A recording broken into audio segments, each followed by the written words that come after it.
मागच्या 2 व्हिडिओचाच हा तिसरा भाग आहे असं समजा. खूप लोकांचे प्रश्न आले होते की घर कितीचं घ्यायला हवं. मित्र, हा अगदी वैयक्तिक प्रश्न आहे. घर करोडो रुपयामध्ये पण मिळतात आणि लाखो रुपयामध्ये पण मिळतात.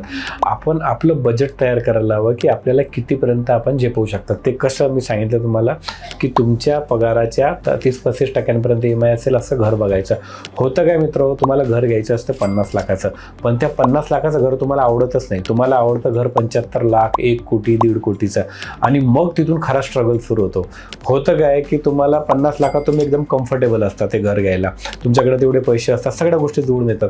जेव्हा तुम्ही 75 ला घ्यायला जातात, मग तुम्हाला घरातलं सोनं ठेवायला लागतं, म्युच्युअल फंडमधनं पैसे काढायला लागतात, नातेवाईकांना पैसे मागायला लागतात, मित्रांना पैसे मागायला लागतात. असं सगळंच्या सगळं जुळवून मग तुम्ही ते घर घेता. बरं, घर घेण्याची पण आपण खूप जास्त घाई करतो. मी असं खूपदा बघितलेलं आहे की दोघंच नवरा बायको असतात, 1 BHK घर घेऊन टाकतात. नंतर मग मुलगा होतो, बाळ होतो, आई वडील राहायला लागतात, मग त्यांना असं वाटतं की एवढ्या याच्यात होत नाही, मग 2 BHK 3 BHK मध्ये जायचं.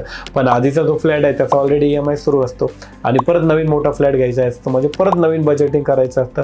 दुसरं महत्त्वाचं, फ्लॅट घ्यायची एवढी जास्त घाई करू नये. आधी सगळं सुरळीत होऊ द्यायचं. म्हणजे काय, मुलं बाळ झाल्यानंतर मुलाबाळांची शाळा कुठे आहे, तुम्हाला बाजार जवळपास आहे का, ह्या सगळ्या गोष्टी बघून तुम्ही घ्यायला पाहिजे. नाहीतर होतं काय की तुमचं घर एका टोकाला, मुलांची शाळा दुसऱ्या टोकाला, आणि मग परत आपण विचार करतो की हे घर विकायचं आणि शाळेच्या जवळ घ्यायचं. तर असं करू नका, घर घेण्याची घाई करू नका. आणि मित्र, स्ट्रिक्टली घराचं बजेट फॉलो करा, म्हणजे आपल्याला घर घेताना कोणाला पैसे उधार मागायची गरज पडणार नाही. होतं काय, या उधार मागितल्यामुळं पुढचे 5, 10, 15 वर्ष तुमच्याकडं पोर्टफोलिओ बनतच नाही, तुम्हाला इन्व्हेस्टमेंट करायला चान्सच मिळत नाही. कारण तुमची महत्त्वाची जी प्रॉपर्टी बनते ती फक्त घरच बनते, तुमच्याकडे लिक्विडिटी राहत नाही, आणि ह्यामुळं पुढचे 4-5 वर्ष तुमचे सगळे टेन्शनमध्ये जातात.